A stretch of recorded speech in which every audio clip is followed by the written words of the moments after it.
बोलो जयकारा बोल मेरे श्री गुरु महाराज की जय।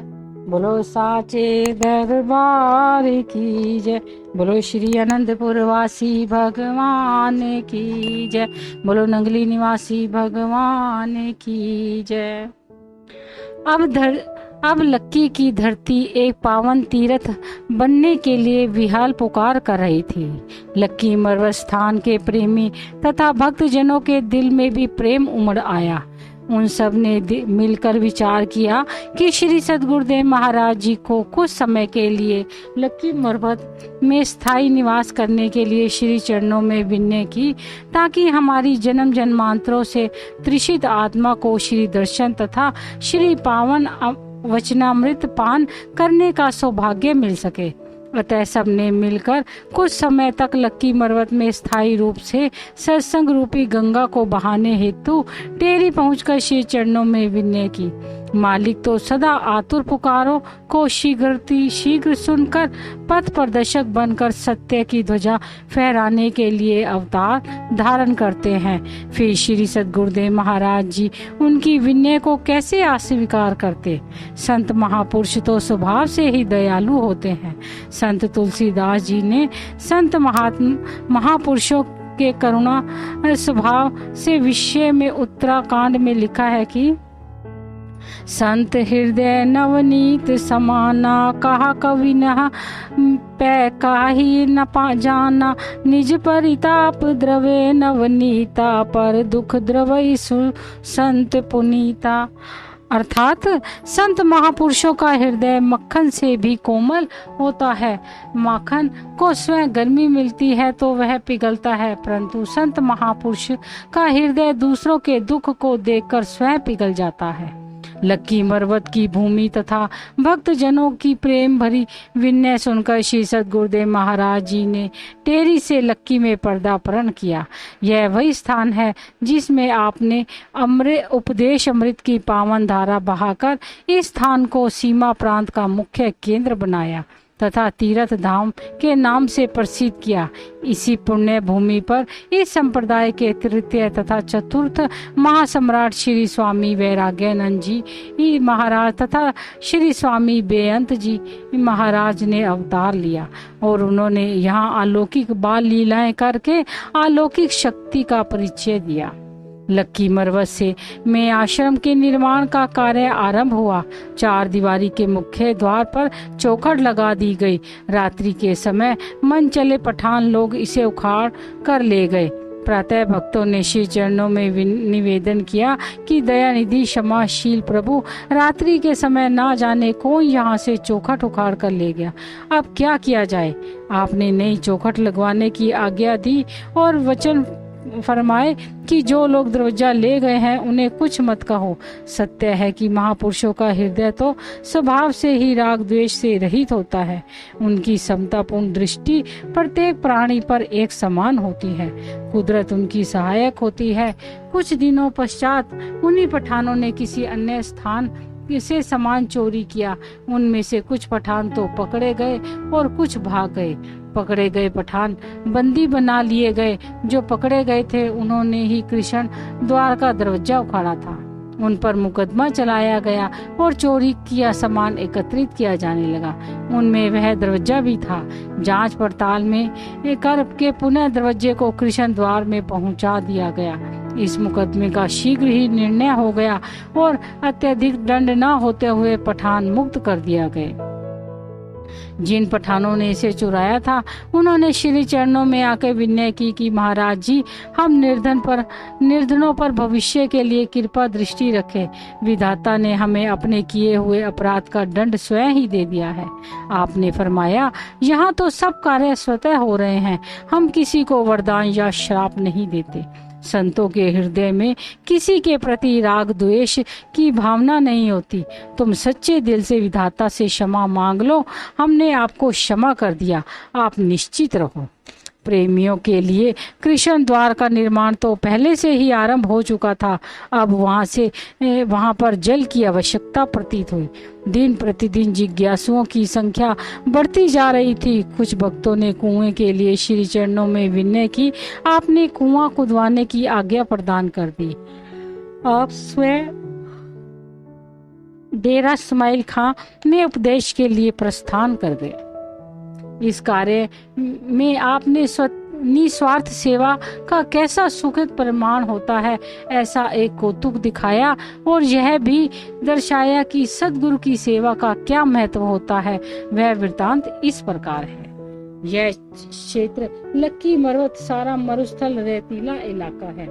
पानी प्राप्त करने के लिए लोगों को अत्यधिक कठिनाइयों का सामना करना पड़ता था।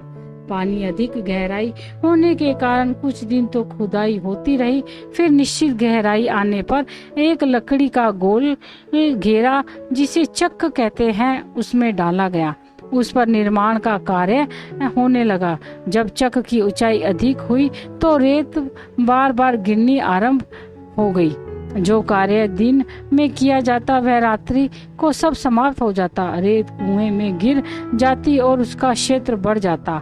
वहां पर एक मजदूर श्रद्धा विश्वास से तथा निष्काम भाव से इस कार्य को गुरु सेवा समझकर किया करता था। एक दिन ज्यों ही वह कुएं से रेत की टोकरी भरकर बाहर निकलने लगा, त्यों ही सैकड़ों मन रेत दीवार से गिरकर उस पर जा पड़ी। वह मजदूर नीचे दब गया। यह दुर्घटना देख सभी मजदूर रोने लगे कि उसका एक साथी नीचे दबकर मर गया। उस मजदूर के माता पिता भी आकर रोने लगे। अब सब भक्तों ने मिलकर उस रेत को हटाना आरंभ कर दिया। सबको पूर्ण विश्वास था कि वह मर चुका है। जब चक के अंदर से रेत हटाई गई तो सब लोगों के आश्चर्य का ठिकाना न रहा, क्योंकि नीचे से आवाज आई, भय की कोई बात नहीं है, मैं बड़े आराम से हूँ। जब वह मजदूर बाहर निकाला तो सबने कुशल से पूछने पर उसने बताया कि मुझे ऐसा प्रतीत हो रहा था जैसे मैं एक बंद कोठी में बैठा हुआ हूँ। किसी अज्ञात हाथों ने मुझे फूल की तरह उठा कर मानो कोठी में रख दिया हो। यह अद्भुत दृश्य देखकर सबके हृदय पुलकित हो और तथा श्री सद्गुरुदेव महाराज जी के पावन यश का गुणवाद करने लगे। बोलो जयकारा बोल मेरे श्री गुरु महाराज की जय। दूसरे दिन वह कुआं बड़ी भयंकर अवस्था में पहुंच चुका था। उस मजदूर के माता पिता ने अपने लड़के को काम पर जाने से के लिए मना कर दिया तो उसने कहा, यदि मुझे कोई भी इस कुएं में काम करने के लिए आकर रोके तो मैं भी नहीं रुक सकूंगा। मैं उनके दरबार की सेवा बिना कुछ लिए ही करूंगा। मैं यह सेवा कदापि नहीं छोड़ सकता। ये शब्द कहकर वह मजदूर पुनः सेवा में लग गया। कुछ दिन पश्चात चक का कोना टेढ़ा होने से इस काम को असंभव जानकर सभी मजदूर इस कार्य को छोड़कर चले गए। प्रेमियों ने श्री चरणों में विनय पत्रिका डेरा इस्माइल खां में भेजी। विनय पत्र प्राप्त कर आपने ये वचन फरमाकर उनको लिख देने को कहा, आप लोग अपना कार्य नियम पूर्वक करते जाइए, सब काम ठीक हो जाएगा। दूसरी बात यह है, इस कुएं की सेवा निर्मित चाहे कोई एक पैसा भी श्रद्धा व प्रेम से दिया करे तो भी ले लिया करें। इससे उनका प्रेम बढ़ेगा और वे इस स्थान पर आने के लिए अपने को अधिकारी समझेंगे। यह स्वाभाविक बात है कि जहाँ पर धन वहाँ जाए मन, जहाँ जाए धन वहाँ जाए मन। माया और मन का घनिष्ठ संबंध है। हम सब में आत्मीयता उत्पन्न करना चाहते हैं। यह आज्ञा पाकर सभी प्रेमियों ने श्री वचनानुसार कार्य आरंभ किया। श्री सद्गुरुदेव महाराज जी की कृपा से कुएं के चक को टेढ़ापन स्वयं ठीक हो गया। महापुरुषों के वचनों को सुगुप्त आकर्षण होता है, जिससे कि प्रेमी स्वयं खींचे चले आते हैं। श्री सद्गुरुदेव महाराज जी के आदेश के अनुसार पूर्ण सेवा कर लेने पर जब कुआं बन गया तो स्थान लक्की मरवत के क्षेत्र में पानी की असुविधा दूर हो गई। सभी लोग इस कुएं के पानी का प्रयोग में लाने लगे, आपकी असीमित महिमा का गान करने लगे। जैसे कोई मनुष्य अपने खून पसीने से एकत्र किया हुआ धन किसी सुरक्षित स्थान पर रख देता है और हर समय उसकी आंख उस खजाने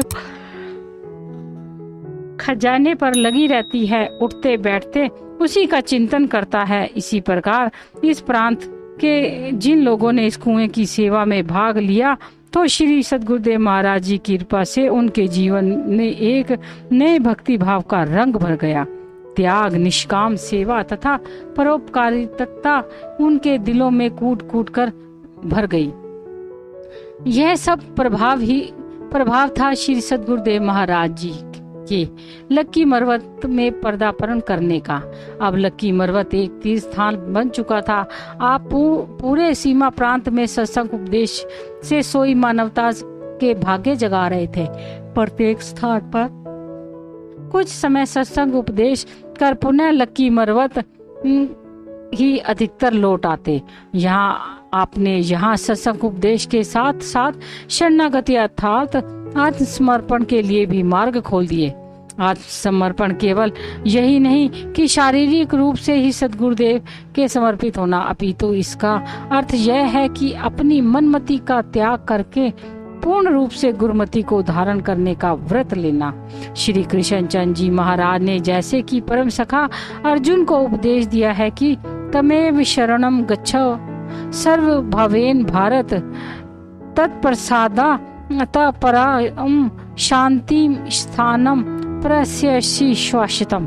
हे अर्जुन, तू सब भावों से अर्थात तन मन धन से संकल्प विकल्प सर्वस्व निछावर कर मेरी शरण में आ जा। तुझे मेरी कृपा से शाश्वत शांति तथा आंतरिक आनंद प्राप्त हो जाएगा। यही सिद्धांत आपने सबके सम्मुख रखा। सैकड़ों लोग शरणागति अर्थात श्री चरणों में स्थायी निवास के लिए विनय करने लगे। श्री सद्गुरुदेव महाराज जी ने अटूट निष्ठा व अतुल प्रेम से धनी आत्माओं का निज चरणों में शरण दी। उनमें से कुछ प्रेमी शरणागतों के नाम निम्नलिखित हैं। श्री स्वामी वैराग्यानंद जी महाराज, श्री स्वामी बेअंत जी महाराज, महात्मा सदगुरु सेवानंद जी, महात्मा सत विचारानंद जी, महात्मा परम शांतानंद जी, महात्मा संतोषानंद जी, महात्मा दर्शनानंद जी, महात्मा दयानंद जी, महात्मा श्रद्धानंद जी, महात्मा पुरुषोत्तमानंद जी, महात्मा सतगुरु ध्यानानंद जी, महात्मा निज आत्मानंद जी, महात्मा रोशनानंद जी, महात्मा योग आत्मानंद जी, महात्मा योग प्रकाशानंद जी, महात्मा अखंड प्रकाशानंद जी, महात्मा अभेदानंद जी, महात्मा अजून्यानंद जी, महात्मा अखंड शब्दानंद जी, महात्मा चेतन ध्यानानंद जी, महात्मा अटल प्रकाशानंद जी, महात्मा ध्यान प्रेम नंद जी, महात्मा योग विचारानंद जी, महात्मा शांतानंद जी, महात्मा अघट प्रकाशानंद जी, महात्मा अभेद शांतानंद जी, महात्मा अनमोल धर्मानंद जी, महात्मा अमर श्रद्धानंद जी, महात्मा अखंड नंद जी, महात्मा भगवान नंद जी, महात्मा हर कृष्ण नंद जी, महात्मा हर देवानंद जी, महात्मा परमात्मानंद जी, महात्मा विवेक अलखानंद जी, महात्मा अलेपानंद जी, महात्मा ध्यान ब्रह्मानंद जी, महात्मा त्यागानंद जी, महात्मा गुरुचरण नंद जी, महात्मा ध्यान योगानंद जी, महात्मा अमिट्यानंद जी, महात्मा सहज ध्यानानंद जी, महात्मा गुरु प्रेमानंद जी, महात्मा आनंद नंद जी, महात्मा अलग योगानंद जी, महात्मा शब्द विवेकानंद जी, महात्मा निर्भम ब्रह्मानंद जी, महात्मा अभेदा शब्दानंद जी, महात्मा ध्यान आनंदानंद जी, महात्मा ध्यान दयानंद जी, महात्मा सत प्रेमानंद जी, महात्मा सुख परमानंद जी, महात्मा ध्यान अलखानंद जी, महात्मा ध्यान मुक्तानंद जी, महात्मा सत ज्ञानानंद जी, महात्मा अघट प्रेमनंद जी, महात्मा योग विवेकानंद जी, महात्मा आत्म अलखानंद जी, महात्मा अभेद अखंडानंद जी, महात्मा ध्यान अनमोलानंद जी, महात्मा विवेक अखंड नंद जी, महात्मा अमर शांतानंद जी, महात्मा सुखानंद जी, महात्मा अमर ब्रह्मानंद जी, महात्मा ध्यान कृष्ण नंद जी, धर्म भक्ति जस जी, भक्त राम जी मल जी, भाई श्यामानंद जी, भाई आत्म ध्यानानंद जी, भाई ध्यानानंद जी, भाई सुख ब्रह्मानंद जी, भाई विवेक परमानंद जी, भाई प्रकाश रामानंद जी, भाई आत्म देवानंद जी, भाई धर्मात्मानंद जी, भाई विवेकानात्मानंद जी, भाई प्रीतमानंद जी, भाई अलख प्रकाशानंद जी, भाई सहज प्रकाशानंद जी, भाई निर्दोषानंद जी। यह लोग लगभग अपने पूरे परिवारों सहित श्री चरणों में आए। इनके अतिरिक्त अन्य कई परिवार शरणागत हुए, परंतु यहाँ उनमें से कुछ एक के नाम दिए गए हैं। सब परिवार लगभग बाल बच्चों व संबंधियों सहित श्री दरबार में सेवा करने के लिए शरणागत हुए। ये सब धन धान्य संपन्न परिवार थे। अपनी संपत्ति व जायदाद सहित इन्होंने श्री चरणों में सर्व समर्पित कर दिया।